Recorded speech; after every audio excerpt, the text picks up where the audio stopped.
آواز پہنچی آپ تک؟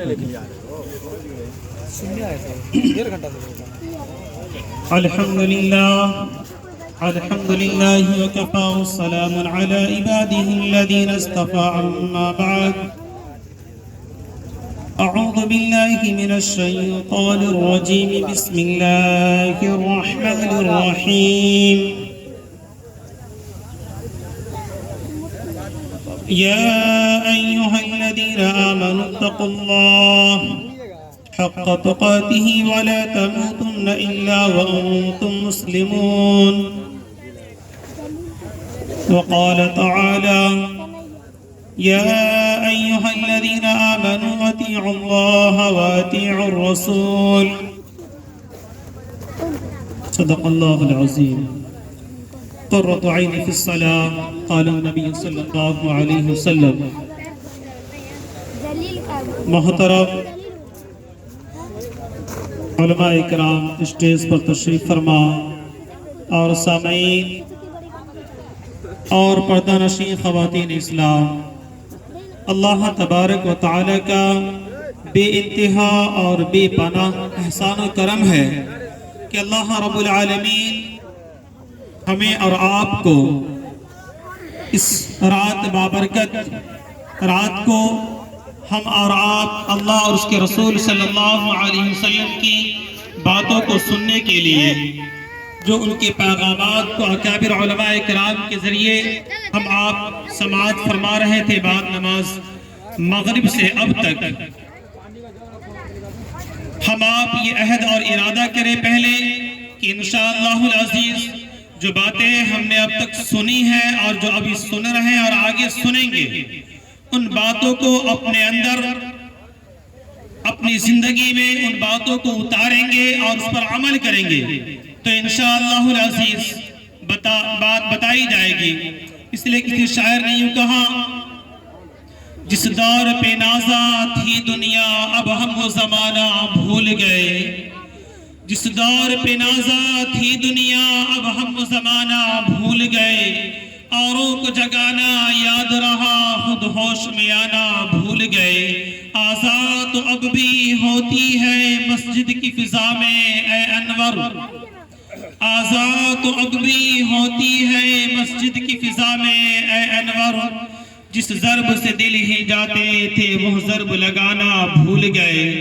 منہ دیکھ لیا آئینے میں پر داغ نہ دیکھا سینے میں، منہ دیکھ لیا آئینے میں پر داغ نہ دیکھا سینے میں، دل ایسا لگایا جینے میں کہ مرنے کو مسلمان بھول گئے۔ پھر آگے یوں کہا، زندگی کہاں کسی کو وفا دیتی ہے، زندگی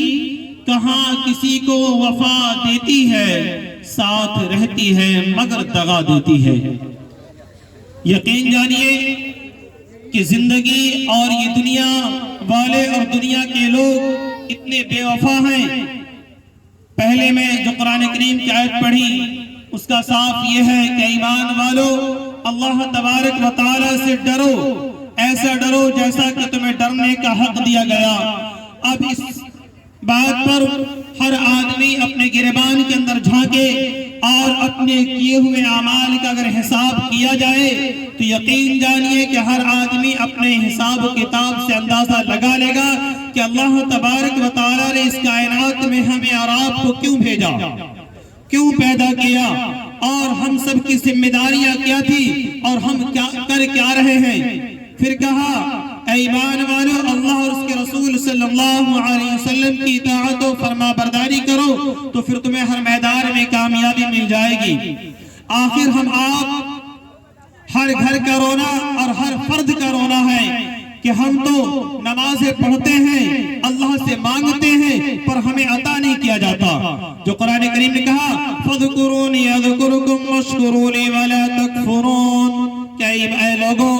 پہلے تم میرا ذکر کرو پھر میں تمہارا ذکر کروں۔ جب اللہ رب العالمین ہمیں اور آپ کو اس کائنات میں ابن آدم کی اولاد بنا کر بھیجا اور محمد رسول اللہ صلی اللہ علیہ وسلم کی امت میں انتخاب کیا ہمیں آپ کو، اس کے بعد بھی ہم آپ دنیا کے طوائفوں کا ماڈل کو ہم اپنی زندگی میں لاتے ہیں اور اللہ اس کے رسول صلی اللہ علیہ وسلم کے باغی بن جاتے ہیں اور پھر کامیابی کی منزل تلاش کرنا چاہتے ہیں۔ میرے بھائی اور میری ماں بہنوں، ایسا یہ شیطان ایک وسوسہ دھوکہ ہے، ہمیں آپ اس دھوکے سے نکلنا ہوگا۔ جب اللہ تبارک و تعالیٰ اس روئے زمین کو بنایا اور بنانے کے بعد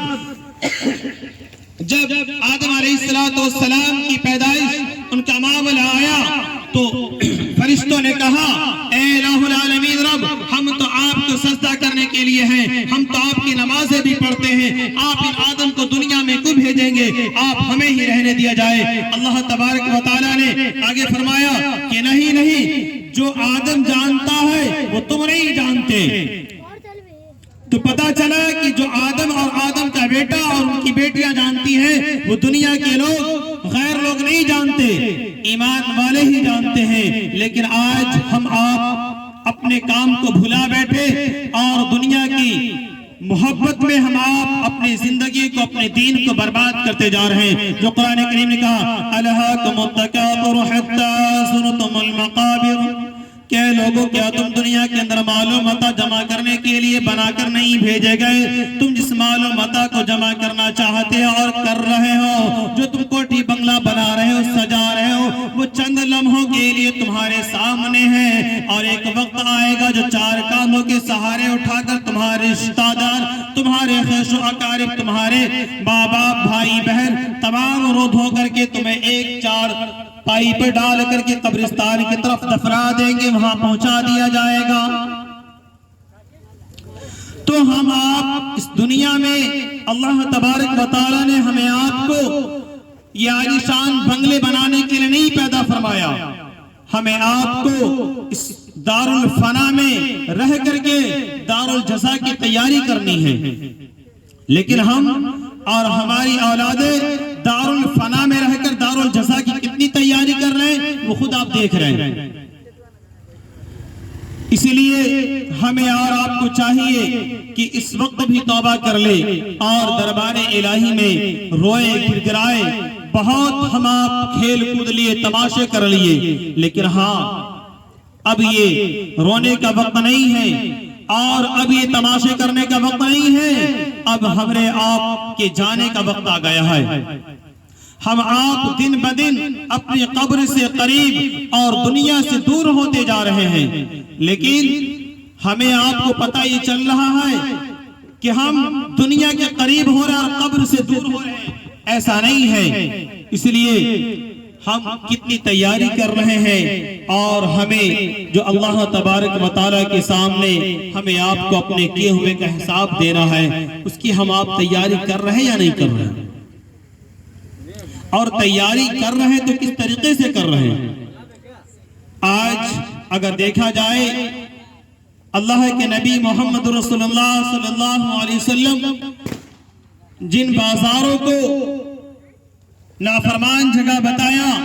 اور جہاں جانے سے لوگوں پر پابندی لگائی گئی بلا ضرورت، آج ہم آپ ایک کپڑے کے نام پر پورے دن برباد کر دیتے ہیں، لیکن 5 منٹ جو فرض ادا کرنے میں مسجد میں لگے گا وہ ہم سے نہیں ہو سکتا۔ اب آپ اور ہم اسی محفل میں، اسی مجلس میں سوچیں کہ کیا جس محل کو بنانے کے لیے ہم آپ ایک دوسرے کا مال ہڑپ لیتے ہیں، یتیموں کا سر ننگا کر دیتے ہیں، بیواؤں کے کپڑوں کو چھین لیتے ہیں اور پھر ایک عالیشان محل بنا کر کے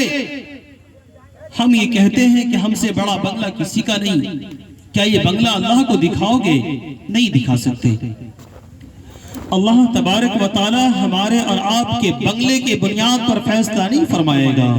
اللہ ہمارے اور آپ کے اعمال کی بنیاد پر فیصلہ فرمائیں گے۔ اور جن اولاد کے لیے ہم اور آپ دن اور رات کو بھی دن بنا دیا کمانے کے چکر میں اور محل بنانے کے لیے، آپ اگر تھوڑی دیر کے لیے ایک سناٹا لے لیں، تھوڑی دیر سوچیں، آپ کو ایک اندھیرے کمرے کے اندر بند کر دیا جائے اور پھر اگر آپ کو قبر کا محاسبہ کرنا ہے تو آپ ایک مثال سے یوں سمجھیں کہ آپ کو ایک اندھیرے کمرے میں بند کر دیا جائے اور وہاں کوئی تکلیف کوئی پریشانی آپ کو ہو تو آپ چیخ و چلا کر کے محلے کے لوگوں کو بلا سکتے ہیں اور وہ لوگ آپ کی مدد کے لیے آ سکتے ہیں. لیکن کیا ہمارے اور آپ کے اعمال جو دن بدن بد سے بدتر اور گندے ہوتے جا رہے ہیں، جو ہمارے نامہ اعمال کی فہرست گناہوں سے بھری جا رہی ہے، نیکیاں ختم کی جا رہی ہے، وہ ہمارے اور آپ کے پاس اللہ نے ہمیں آپ کو پاور دیا ہے. ابھی ہم جتنا چاہے نیکی جمع کر لیں یا پھر جتنا چاہے گناہ اکٹھا کر لیں. اگر ہم اللہ اس کے رسول صلی اللہ علیہ وسلم کی باتوں کو مانیں گے اور اپنی اولاد کو، اپنی بیٹیوں کو، اپنی بچیوں کو سنت رسول سے آگاہ کریں گے، انہیں بتائیں گے کہ اے ابن آدم کی اولاد، اے فلاں ابن فلاں، جو تم لباس پہن رہے ہو یہ شریعت کے خلاف ہے، جو تم ناچ تماشے اپنے شادیوں میں اپنے طوائفوں کو لا کر کے نچواتے ہو اور محلے کے تمام خاندان کے لوگوں کو جمع کرتے ہو اور یہ کہتے ہو کہ ہماری اگر شادی میں ڈی جے نہ بجایا جائے تو شادی قابل قبول نہیں ہوتی سماج کے اندر. یقین جانیے جس شادی کے اندر ناچ تماشے کیے جاتے ہو اس شادی سے اللہ کے رسول خوش نہیں ہوتے. آپ ان باتوں سے اندازہ لگائے کہ میدان محشر میں مرنے کے بعد جب سب کے نامہ اعمال سب کے پاس کر دیے جائیں گے اور جب فرشتہ متعین کیا جائے گا، جو لوگ دنیا میں گانا سنتے ہیں اور گانے کے دھن پر ٹھمکے لگاتے ہیں، ناچتے پھرتے ہیں اور پھر اپنے آپ کو ہینڈسم باڈی گارڈ سمجھتے ہیں، یقین جانیے ایسے لوگوں کی فرشتے اتنے متعین طریقے سے، اتنے مقرب اور اتنے مضبوط طریقے سے ان کے کانوں میں شیشہ پگھلا کر کے ان کی ٹھوکائی اور پٹائی کی جائے گی جو ہم آپ تصور نہیں کر سکتے. جو آدمی اس دنیا میں رہ کر گانا سنے اور اللہ کے رسول صلی اللہ علیہ وسلم کی سنتوں کو چھوڑے اور اللہ اس کے رسول کی نافرمانی کو عام کرے اور یہ سوچے کہ ہم جنت کے حقدار بن جائیں گے، آپ اپنے گریبان میں جھانکے ذرا سوچیں کہ جو آذان کی آواز آنے پر جو اعمال ہمیں بازار سے، دکان سے، مکان سے، کٹ گھرے سے، چوک سے، چوراہوں سے اٹھا کر کے ایک اللہ کے سامنے نہ جھکا سکا، کیا وہ اعمال ہمیں جنت میں لے جائے گا؟ جی آپ سوچ رہے ہیں کیا وہ اعمال ہمیں آپ کو عذاب جہنم سے بچا کر جنت دلائے گا؟ نہیں. اگر آپ سوچ رہے ہیں تو یہ آپ کے لیے دھوکہ ہے اور اس دھوکے میں، اس جال میں آپ خود ہی پھنس رہے ہیں. ہمارے استاد کہا کرتے تھے ایک واقعہ، ایک باتیں بتاتے ہیں کہ ایک شکاری شکار کرنے جاتا، اس میں سے ایک کبوتر ہوتا. کبوتر کہتا اپنے لوگوں سے کہ بھائی یہ اعلان کر دو کہ ایک شکاری آنے والا ہے اور جال بچھائے گا اور اس میں چارہ ڈالے گا. تو آپ یہ اعلان کرتے رہنا، شکاری آئے گا، جال بچھائے گا، دانا ڈالے گا، اس میں کوئی نہ پھنسنا. شکاری آئے گا، جال بچھائے گا، دانا ڈالے گا، اس میں کوئی نہ پھنسنا. طوطا کو لٹایا گیا. جب وہ طوطا یہ بات لٹتا رہا اور پھر شکاری آیا، جال بچھایا، دانا ڈالا، سب کے سب چلے گئے. وہی حال ہمارے اور آپ کا ہے کہ ہم آپ روز یہ کہتے ہیں انشاءاللہ کل سے پڑھیں گے، اب انشاءاللہ تعالی ہے یا انشاءاللہ ٹالا ہے وہ آپ سمجھیں گے. آپ ٹالنے والا کہہ رہے ہیں انشاءاللہ یا پھر عمل کرنے والا کہہ رہے ہیں وہ آپ جانیں گے. اور یقین جانیے جب آپ کے محلے کی مسجدیں ویران ہوں گی اور جب آپ کے گھروں میں قرآن کریم کی تلاوت نہ ہوگی تو پھر آپ کے گھر میں خیر و برکت اور اللہ کی رحمت کیسے آئے گی؟ ایک واقعہ ہے کہ ایک گاؤں میں کوئی اللہ کے ولی، کوئی بزرگ پہنچے. اتفاق ہوا کہ وہاں مسجد میں قیام کرنے کا اسے موقع ملا اور وہ رات میں قیام کیے تو سونے کے بعد پتہ چلا کہ مسجد بددعا کر رہی ہے کہ الہ العالمین جس طریقے سے ان گاؤں والوں نے ہمیں ویران کر رکھا ہے، ہمارا پیٹ خالی ہے، ہمارا پیٹ نہیں بھر رہا، ٹھیک آپ ان کو اور ان کے پریوار کو بھی پیٹ خالی کر دیں، ویران کر دیں۔ یہ مسجد کی بد دعا ہے۔ جب ہم آپ مسجد کو آباد نہیں کریں گے، اور مسجد تو بنا دی شب بھر میں ایمان کی حرارت والوں نے، من اپنا پرانا پاپی ہے، برسوں میں بن نہ سکا نمازی۔ ہم مسجد تو بڑی عالیشان بنا دیتے ہیں، لیکن مسجد کی جو خوراک ہے نمازیوں سے وہ نہیں ہو پا رہی۔ تو جب لوگوں سے کہا، محلے والوں کو جمع کیا اور کہا کہ کیا اس مسجد کو صرف بنا کر رکھا گیا یا پھر مسجد کو آباد بھی کرنا ہے؟ تو کہا کہ ولی صاحب، ہم سب تو کسان آدمی ہیں، مزدور ہیں، دن بھر کھیتی باڑی میں لگے ہوتے ہیں اور شام کو سو جاتے ہیں۔ تو کہا مسجد کو آباد کیسے کیا جائے؟ تو کہا اگر تم چاہتے ہو کہ ہم آباد ہوں تو اس کو آباد کرنے کے لیے پہلے مسجد آباد کرنی پڑے گی۔ اور عدل پور کے لوگ یہ سوچ رہے ہیں کہ ہم مسجد کو ویران بھی کر دیں، مسجد میں نماز پڑھنے بھی نہ جائیں اور ہمارے گھروں میں روزی روٹی چلتی رہے، تو یہ آپ بھول ہے۔ آپ اس دھوکے سے باہر آئیے، آپ خود بھی نماز پڑھیے اور اپنی ماں بہنوں سے بھی نماز پڑھنے کے لیے حکم کیجئے۔ بتایا کہ ایک آدمی کو جب جنت کی سرٹیفکیٹ مل جائے گی اور اس جنت میں جانے کا انہیں پرمان پتر دے دیا جائے گا، اس آدمی کے کپڑے کے دامن کو چاروں کونا کو ماں، بہن، بیوی، بیٹی، یہ چاروں طرف سے آ کر اس کپڑے کے چاروں کونے کو پکڑ کر کے اور کہے گئی اللہ رب العالمین سے کہ الہ العالمین، یہ ہمارے والد محترم ہیں، ان کو جب وقت پر کھانا نہ ملا